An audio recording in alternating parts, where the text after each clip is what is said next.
Good people, good morning, good afternoon, good evening, wherever you're watching this from. Welcome back to my YouTube channel. My name is Audrey, Ashley, oduor. I try to use all these four names, but it's really hectic. So whichever you want to call me, it's fine. Well, if you are a returning subscriber, thank you so much for the support. If you're a new person on this account, kindly remember to hit that subscribe button below. Audrey is a high school teacher of English language and literature. I'm also a mom to an amazing and adorable daughter called Alicia. But I'm a mom to so many kids because I always actually call all my students my kids. Well, this is the second video on how I transitioned from now teaching in an international school in Kenya into teaching in an international school abroad. So if you haven't watched the first video, please go and watch it so that you have a connection on how this went. Well, so I moved to Aga Khan in January of 2016. And I was supposed to be at Aga Khan for only 3 months. I ended up being in Aga Khan for 5 months, if I'm not wrong, yeah, because I left around May and part of June, yes. This was because I think of leave days for Miss Doreen, so there was a bit of modification for my days. So I ended up being there for 5 months. Thank God. Because in my 4th month, that is in April of 2016, I had to interview for a school in Middle East. So let me take you back. While at Aga Khan, I met amazing friends, I would say colleagues who ended up being friends. And today I'm here to actually talk about 2. One is Sammy Wasike. Get my flowers. Mwah. Thank you so much. So Sammy tells me there's a school in Middle East in Bahrain that actually are looking for an English language and literature teacher. And I'm like, yeah, for which curriculum? He says, for DP. I had not taught the diploma program. So I'd only taught MYP. Diploma, I had taught film, but not English language and literature. So here I'm like, should I just apply and give it a try? You never know. Anything could come forth. So Sammy sends me an email address of one gentleman that I'll also be appreciating. And this gentleman is called Hassan Juma. Hassan, these are your flowers again, but I'll still give them to you at the end of the video as well. Thank you so much. So Sammy gives me this email address. I send my CV and my qualifications to Hassan. Hassan emails me the HR's email address, the head of school, I think, and the head of board, if I'm not wrong. So I submit my resume and I go back into research mode. I go back into research mode, and here I am researching about the diploma program, the English language and literature diploma program. So I research because you never know what will come forth. So interestingly, the school responds and they schedule an interview. I remember doing my interview on a Sunday. So I had 2 interviews, one with the senior leadership team. No, first was with the senior leadership team, and then with the owner of the school. Yeah. Anyway, so I get to do the interview. Guys, I wouldn't lie to you. It wasn't that hard. I think the minute you get prepared into doing something, it becomes something you can always do or something you feel confident in doing it. So here I was applying for a diploma position that I had never taught. And I was confident that I would be able to get the job. So I did the first interview, I did the second interview, and voila! I got the job without a passport. I always like saying this because by that time I had applied for my passport, but I didn't have a passport. But here I was trusting in God that I'll be able to actually get that job and get my passport. So in April, I got this job in Bahrain at Arabian Pearl Gulf School. And this is also a school I would recommend anyone to work in. It's one school that would actually prepare you, in teaching, in terms of your lesson planning, in terms of active learning, in terms of active assessment, in terms of differentiation. It's just one amazing school. I was there for 5 years. Anyway, back to the story.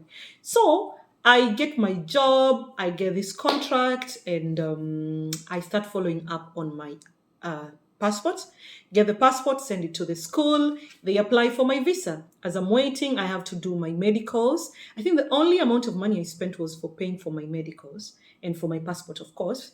That was it. Every other thing was catered for by the school. I didn't have to pay anything at all, by the way. So here I was. I received my visa in August, and then I was able to travel to Bahrain. But before this, oh my God, the butterflies, the tension, the what ifs. What if this visa doesn't go through? What if, what if, what if? You are always asking yourself these questions because you really do not know if this is going to come through. But I was fortunate. God loved me so much. And being a risk taker and being somebody who has enthusiasm and zeal, yeah, here I was moving to Middle East. So I moved to Bahrain in August. That was on 19th of August. I left Kenya on 19th of August, 2016. I remember these dates so vividly because they played an important role in my life. I can never forget these dates. So I moved from Kenya on 19th of August. Nilipelekwa station. My daughter, my mom, my cousin, my friend and sister Sadaka. Hey, I miss you. Yeah, nilipelekwa na watu. I was accompanied by a lot of people and my mom was also there. It really felt so good, I was only 26. I'd actually turned 26. Like a week before, I had turned 26. And here I was starting my international teaching journey abroad. Guys,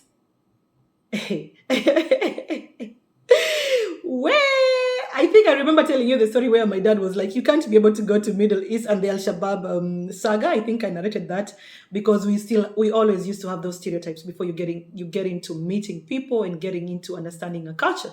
We always have assumptions of places. So yeah, I got to Bahrain on 20th of August and started my teaching journey. Yeah. Of course, being taken to my apartment. I didn't have to pay for rent or utilities. Oh, those are the things I miss right now. But then again, journey, yeah, it was a journey on its own. My first year, I packed my bags, I think 3 or 4 times, just that transition from the kids in Kenya and then you're coming into one of the culture is different, totally different from the one you're used to. So you have to adjust. Again, it's an Islam state. You have to adjust your mode of dressing, the way you talk to people. You have to be, diverse in some way. You have to be appreciative of other people's culture. You have to be tolerant. You have to be extremely patient. All these things were coming in one way or the other. And the kids, my goodness, my first year was year 9. So I was teaching year 9, I think, and 10, or only year 9. Remember I talked about year 7s. Year 9s is another crazy lot in the entire world. Not just in that school, in the entire world, kids in year 9, this is the peak of adolescence. Most of them are just 13 or 14. Where were we? I remember packing my bags, I think 3 or 4 times. But yeah, I was telling myself, Audrey, you have a purpose on this planet. You cannot give up. You cannot give up. Guys, these kids would speak in Arabic. I would switch to Swahili or switch in Kiluya to just get their attention. But when I mastered the art of classroom management, it became super easy for me. Believe it or not, I was in this school for 5 years. 5 good years. 2016 to 2021. So, again, in Arabian Paragraph School, I met amazing colleagues, yeah? I would never forget to mention them. Mr. Wafula, Mr. Polycarp, Miss Salima, Mr. Hassan, Mr. Hussein, Polo Bita. Hey, Paul, okay, wacha niseme Mr. Polo Bita, usianze. Why didn't you call me Mr. Polo Bita, Morris Oyamo? Oh my goodness.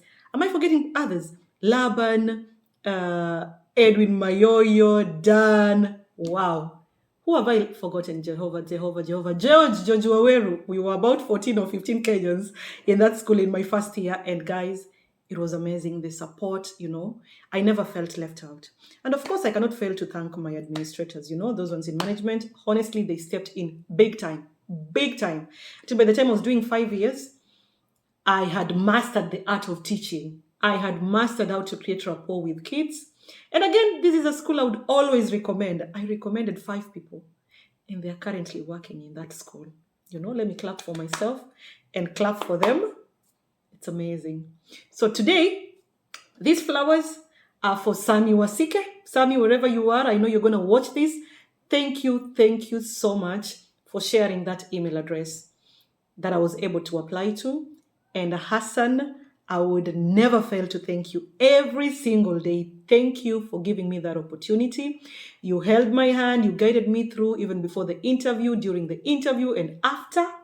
Before I settled in Bahrain, before even getting my visa, after getting my visa, man. And I actually met Hassan also, I think, 3 days after reporting to school or 4 days after reporting to school. I've always had miracles. I've had good people holding my hand. Honestly, I'm forever indebted. I can never fail to say thank you. So today, Sammy, Hassan, asanteni sana.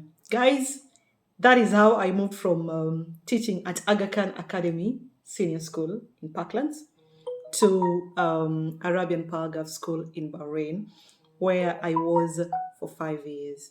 So again, you have to look at the transition. I was in 844. I only did volunteer. I only did my teaching practice, and then I did volunteer in my former high school. And then I did the teaching at Alupe, then moved to international school in Kenya. And then from there, I moved to Bahrain. In the next video, I'll be talking about how I now transitioned from Middle East to Central Asia. And it's also a school that I recommend. Most of the schools I've worked in, I always recommend them to people. And I'm forever grateful. Thank you guys for your time. Enjoy and bye-bye.